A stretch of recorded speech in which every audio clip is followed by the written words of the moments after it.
بسم الله والصلاة والسلام عليك يا حبيبي يا رسول الله. اللهم ارحم أبي وعوضه عن كل ألم أصابه في الدنيا بالجنة. اللهم اجعل مسك ترابه والحرير فراشه والسندس لباسه، واجعل قبره روضة من رياض الجنة، واجمعني به في جنات الفردوس يا رب العالمين. اللهم ارحمه بقدر شوقنا له، وارحم موتانا واشف مرضانا يا رب العالمين. اللهم انصر إخواننا المستضعفين من أهل فلسطين على الصهاينة المجرمين.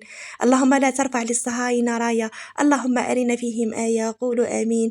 مرحبا بكم مجددا من مطبخ وصفات سهلة مع رندوش. اليوم جيتكم بفكرة جديدة ووصفة جديدة، وهي كروكي اسنيوة. يجي انديري موسكوتشو، يجي يذوب في اليد قبل الفم، والبنة تاعو ما نحكي لكمش. نتمنى وصفتي لنهار اليوم راح تعجبكم وتنال رضاكم. وبلا ما تنساو انكم تحطوا لي هذاك الجيم باش يطلع لاكبر عدد من المشاهدين، وباش نشوف بلي فيديوهاتي راهم عليهم اقبال كبير، ونكمل معكم للاخير. بسم الله، نبدا وصفتنا على بركه الله. في ريسيبيون ولا في اناء راح نجيب 4 حبات تاع البيض. شوفوا هنا للامانه انا عملت 4 حبات تاع البيض، بصح كي عملته في هذا البلاء الكبير جاني شويه هابط، ما جانيش طالع كيما مالف، لانه حجم البيض تاعي راهو شويه صغير. نتوما اللي عاد الحجم تاعكم صغير رايح للمتوسط، ماذا بكم انكم تعملوا 5 حبات من البيض. عملت رشه من الملح، طبعا البيض راح يكون بدرجه حراره المطبخ. جبدته واحد ربع ساعه هكذا من الفريجيدير. حطيت ملعقة كبيرة من لافاني، تكون نوعية جيدة، وعندي كأس من السكر، حبيبات. لسعة الكاس يزن 220 ملي. راح نضيف هذاك السكر اولا نخفقه قبل البيض هذاك يا البنات، حتى يعمل لنا القليل من الرغوه. من بعد راح نقعدوا نضيفوا في هذاك السكر تدريجيا مع الخلط المستمر، حتى نتحصلوا على خليط يكون مبيض بهذا الشكل ويكون حجم مضاعف. هنايا عندي بنفس الكاس كاس من الزيت الثاني كذلك يا البنات راح نضيفوه على دفعات، يعني رانا نضيفوه او ميم رانا نخلطوا حتى نكملوا كامل الكميه هكذا، باش نضمنوا انه الوصفه راح تنجح لنا وراح تجينا ما شاء الله.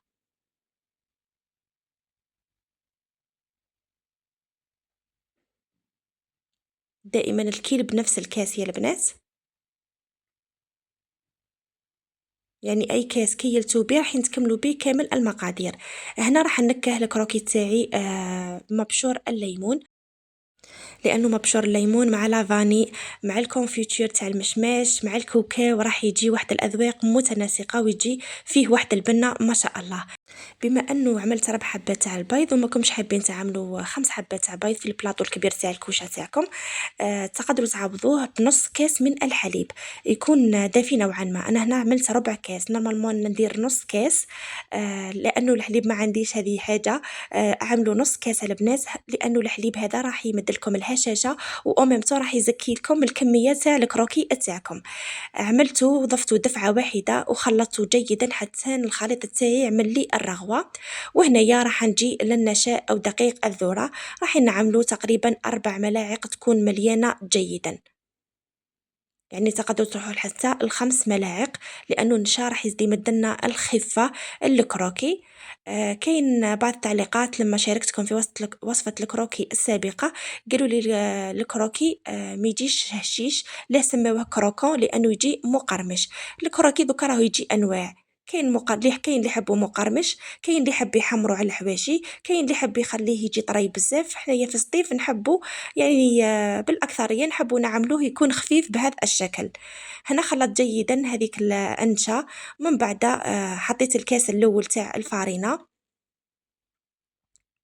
هنا حنحط الكاس الثاني.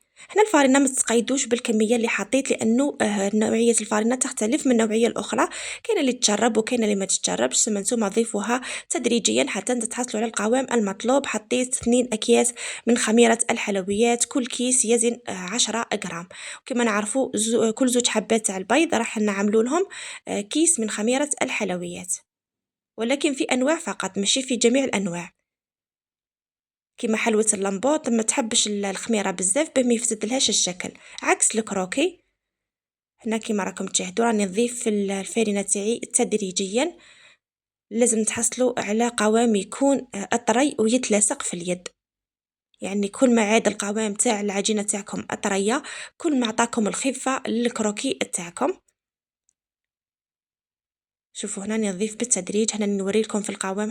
وبما انه راح نبسطوه مباشره في السنيوه ولا في البلاطو، سما ما لازمش علينا انه نعملوا القوام تاعو يكون يعني متماسك ويتلاصق نوعا ما. شوفوا هنايا القوام تاعو راه بزاف يتلاصق، يعني بزاف راهو خفيف كيما راكم تشوفوا.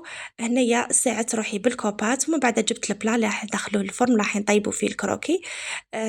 دهنته مليح مليح بالزيت، يعني بكميه مليحه من الزيت هكذا باش نقدر نقرص الكروكي تاعي. ومن بعد راح نغطس يدي في الزيت تاع البلاطو ونبدا نقرص، يعني طريقه جد سهله. يعني هذا الكروكي في وقفه حين تحضروه، سورتو لا جاوكم ضياف الغفله، صدقوني يا البنات غير هما راهم يشيخوا وانتم راكم ديروا فيه ثم راح يوجد معاكم. وراح تقرصوه هكذا وعطيوه سمك يكون متساوي، ما تكونش جهه طالعه وجهه هابطه. وراكم تسقموا بيديكم، انا هنايا راح نزيد نسقموا بالكوبات باش نضمن انه كامل راهو قد. هنا الفرن تاعي راني سخنته مسبقا، يعني كي بديت الوصفه تاعي راني سخنته على 180 درجه. راح ندخلوه يطيب من الاسفل لما نشوفوا الحواف تاعو حمارو. ونفاصل شويه من البلاطو.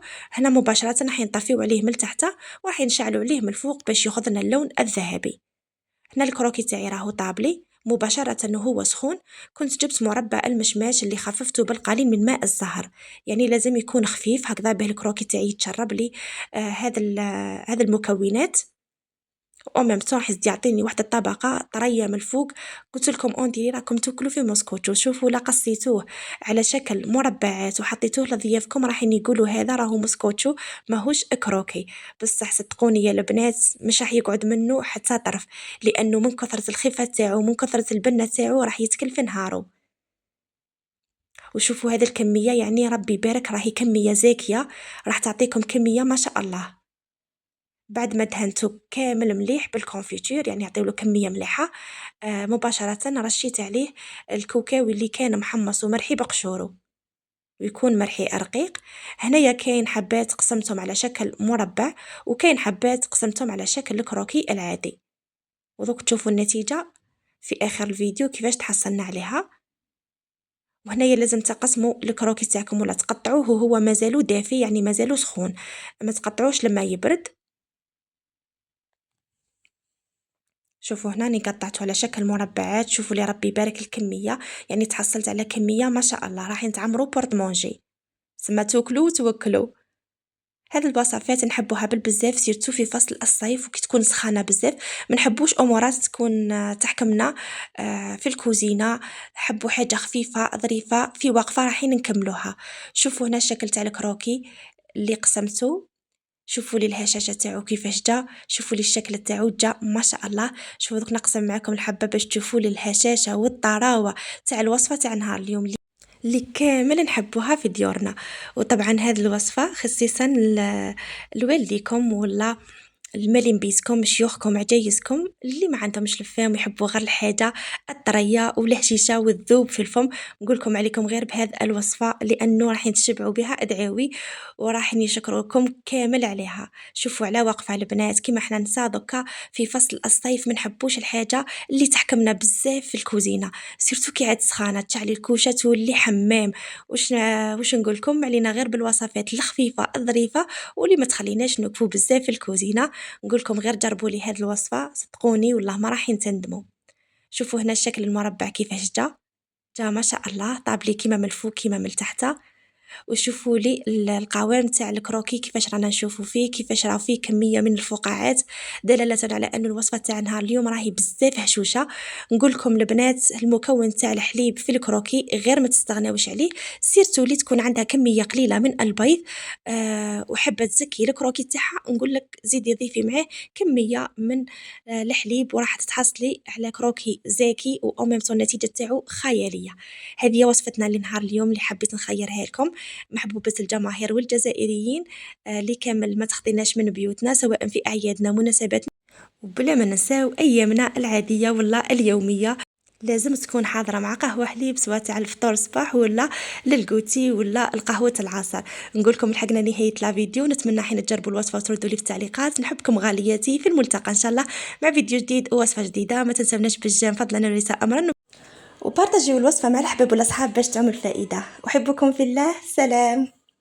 ويقول النبي عليه الصلاة والسلام: إذا قلت سبحان الله قال الله صدقت. فإذا قلت الحمد لله قال الله صدقت. فإذا قلت لا إله إلا الله قال الله صدقت. فإذا قلت الله أكبر قال الله صدقت. ثم تقول رب اغفر لي، فيقول الله قد فعلت. رب ارحمني، فيقول الله قد فعلت. رب ارزقني، فيقول الله قد